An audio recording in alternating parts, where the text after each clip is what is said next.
যে ইসরায়েল হয়তো একটা বোমাও হয়তো ফেলতে পারবে না তাদের শত্রু দেশের দিকে। ইসরায়েল চিন্তা করে তারা রক্ষার জন্য তারা এনাফ নয়, তাদের কাছে সাহায্য নিয়ে আসবে আমেরিকা, ইউরোপ। তো এগুলো এক একটা ফেললে 24 ঘন্টা দূরের কথা, 2-3 ঘন্টার মধ্যে আগুন লেগে যাবে চারিদিকে, লোকজন পুড়ে যাবে, লোকজন যেন পুড়ে ছায়ের মতো তারা হয়ে যাবে। মোহাম্মদ কামরুজ্জামান, আমাদের স্টুডিওতে আপনাকে স্বাগত। ধন্যবাদ। আমরা আপনাকে পেয়ে খুবই আনন্দিত যে আপনি এরকম একজন পরমাণু বিজ্ঞানী বা পারমাণবিক বিজ্ঞানী আপনাকে আমরা বলবো যে পাকিস্তান অ্যাটমিক এনার্জি কমিশনে কাজ করেছেন, বাংলাদেশ অ্যাটমিক এনার্জি কমিশনে কাজ করেছেন, পৃথিবীর সর্ববিখ্যাত যে আমেরিকার মতো জায়গায় আপনি কাজ করে আসছেন, জার্মান, ফ্রান্সের টিমের সাথে আপনার কাজ করার অভিজ্ঞতা আছে। অর্থাৎ পৃথিবীব্যাপী যেই সব সমৃদ্ধিশালী মানে দেশগুলো এই অ্যাটমিক এনার্জির উপর সমৃদ্ধিশালী, সবার সাথে আপনার কাজ করার অভিজ্ঞতা আছে। সবচেয়ে বড় বিষয় হচ্ছে আপনি 1961-এ পাকিস্তানের অ্যাটম বোমার যে কেন্দ্রবিন্দু পিনস্ট্যাক, সেই Pakistan institution of nuclear science and technology, সেখানে আপনার কাজ করার একটা অভিজ্ঞতা আছে। এই যে ব্যাপক অভিজ্ঞতা সম্পন্ন একজন পরমাণু বিজ্ঞানীকে আমাদের স্টুডিওতে আপনাকে প্রথমে স্বাগত জানিয়ে আমরা জানতে চাচ্ছিলাম যে এই যে পরমাণু বোমার যে বিষয়টা, শব্দটা আসলে, অ্যাটমিক এনার্জির কথাটা আসলে আমরা কল্পনা করি হিরোশিমা এবং নাগাসাকির যে লিটল বয় এবং ফ্যাটম্যান নামে যে বোমাগুলো আমাদের চোখের সামনে পড়লো এবং ধ্বংসাত্মক যে ভিডিওটা আমরা এখনও দেখি। আচ্ছা, একটা অ্যাটম বোমা পড়ার 24 ঘন্টার মধ্যে কী ধরনের প্রতিক্রিয়া হয়, বা আপনার এই সম্বন্ধে আপনার যদি একটু বক্তব্যটা দিতেন। ধন্যবাদ সুমন, আমাকে এখানে নিমন্ত্রণ জানানোর জন্য। এই জিনিসটা গত 50-60 বছর থেকে আলোচিত হয়েছে যে অ্যাটম বোমার পজিটিভ সাইডটা কী আর নেগেটিভ সাইডটা কী। যে কোনো বিজ্ঞানের আবিষ্কার আমরা ভালোভাবেই দেখতে পারি, খারাপভাবেই দেখতে পারি। নিশ্চয় আইনস্টাইন যখন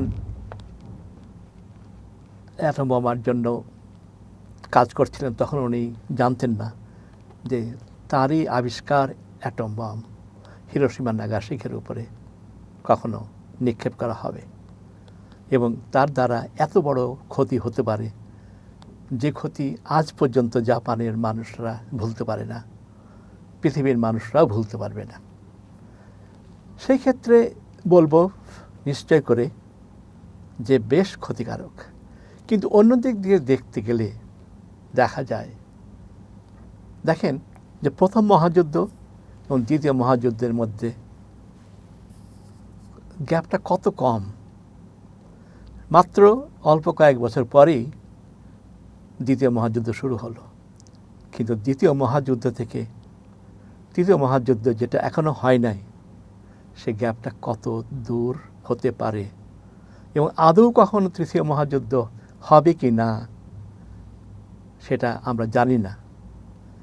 এটার জন্য হয়তো অ্যাটম বোমাকে ক্রেডিট দেওয়া যেতে পারে, কারণ যে সমস্ত দেশের শয়ে শয়ে অ্যাটম বোম রয়ে গেছে তারা নিশ্চয় করে তারা বুঝতে পারে যে তারা এই অ্যাটম বোমার যেখানে ফিরে আসবে তার প্রতিক্রিয়াস্বরূপ তাদের শত্রুরাও তাদের দেশে কোনো এক জায়গায় ফেলবে। তাহলে যে বিরাট ক্ষতি হয়ে যাবে তাদের লোকসংখ্যার উপরে, সেটা তারা কীভাবে জবাব দেবে তাদের দেশবাসীর কাছে।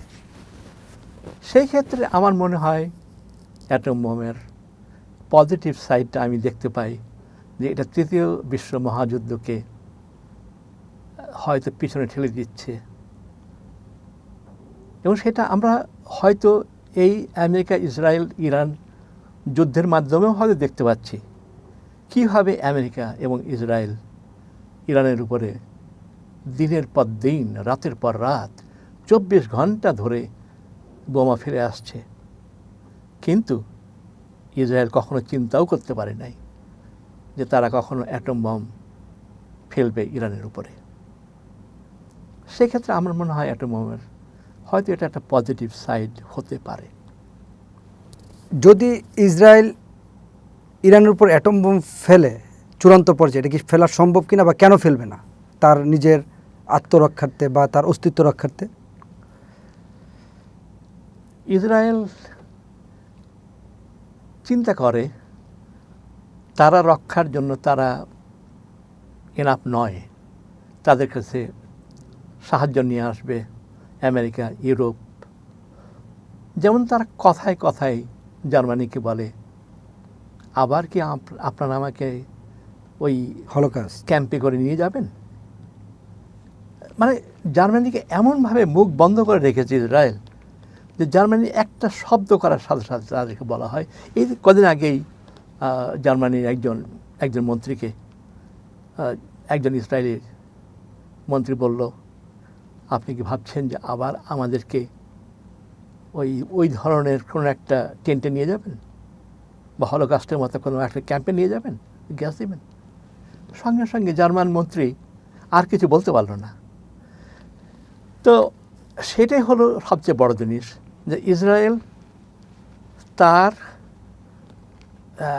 তার দেশ রক্ষার জন্য এনাফ নয়, সেটা হয়তো অনেকেই বাই দিস টাইম বুঝে ফেলেছে। এবং ইসরায়েল কেন যে এতগুলো অ্যাটম বম রেখেছে নিয়ে, সেটাও কারো জানা নয়।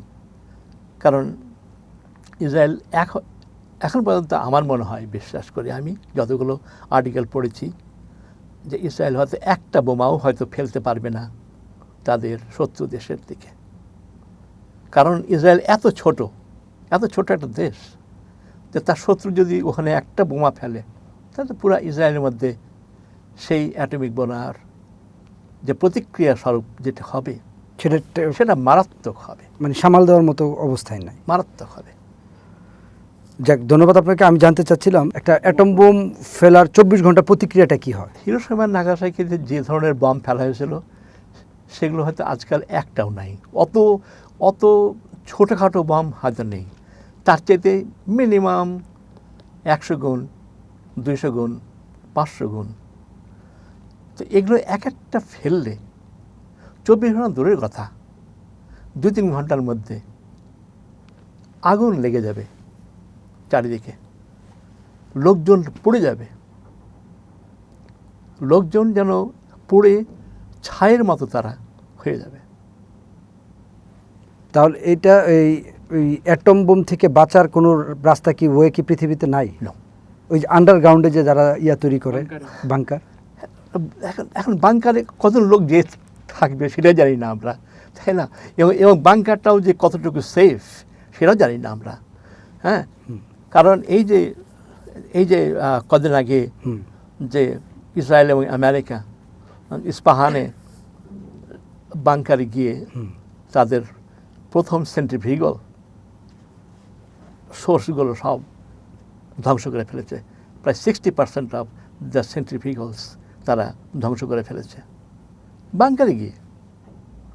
হ্যাঁ, তো সেক্ষেত্রে মানে বাংকারের প্রশ্ন পরে আসবে, সেকেন্ডারি।